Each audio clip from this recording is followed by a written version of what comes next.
wish I had a GT3 RS. Oh wait, I have one. Hello everyone, welcome to my channel, Jack of all interests here. And no, today I'm not gonna review a real Porsche 911 GT3 RS because come on, I live in an apartment and I collect Lego. But speaking of Lego, I do have a Porsche 911 GT3 RS from Lego. Before we jump into assembling the Lego set, let's check out the stats. The real GT3 RS, let's compare it to the Lego GT3 RS. So, what's the starting price of the GT3 RS? The starting price is 266,000 euros. And I think with options it will be 300,000 euros. When it comes to Lego, it's only 30. No, not 30,000 even. 30 euros. I think we have a clear winner here. Let's continue. So what about the engine? So the real deal has a 4-liter naturally aspirated flat 6. The Lego, on the other hand, has a flat block that is maybe 4 milliliters? I'm not sure really. Okay, let's continue then with the power. So the real deal has 525 horsepower. The Lego, well, it depends. If a human operates it, I guess it has 1 human power. Okay, but what about the real deal? So how fast can it go? It actually can go from 0 to 60 miles or 100 kilometers an hour in 3.2 seconds. But when it comes to the Lego, well, it depends on how hard you kick it. Write down in the comments who is the clear winner here.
Wow, what an amazing looking set. So finally Lego got the proportions right. What do I mean by right?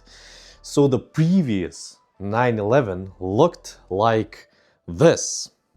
Yes, a bit too long, too thin.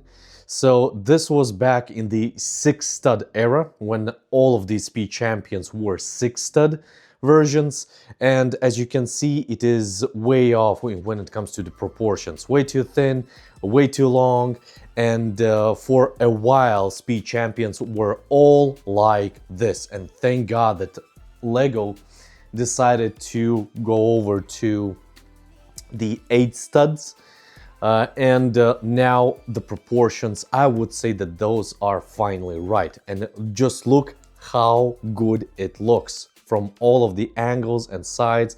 And what I truly love that some of the pieces are actually printed like these. So when it comes to round headlights, it's always a pain in the you know what to somehow integrate them when it comes to Lego, because everything is, well, made out of bricks.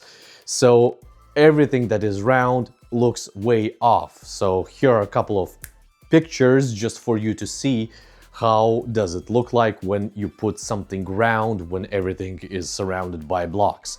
So I really like the printed pieces here. I also really like the fact that on the back the Porsche is also printed. But of course, when it comes to Lego, some of the things will be still in a sticker format. So on both sides we have GT3 RS as stickers, but I don't see it as a major problem because there's not a lot of stickers this time around. What I also like is the fact that it has a gigantic wang and it really looks really nice. And the fact that finally we have a bit different rims here also looks like the real deal, like on the real GT3 RS. And I think if you're a Porsche fan, you just must have it, you must get it, so go now and buy it. Thank you for watching, hopefully you enjoyed this video. Of course, make sure to like, subscribe, do all those bells and whistles in order to support the channel, and stay tuned for future videos with more Lego sets. Thank you, and it's a bye for now. Peace!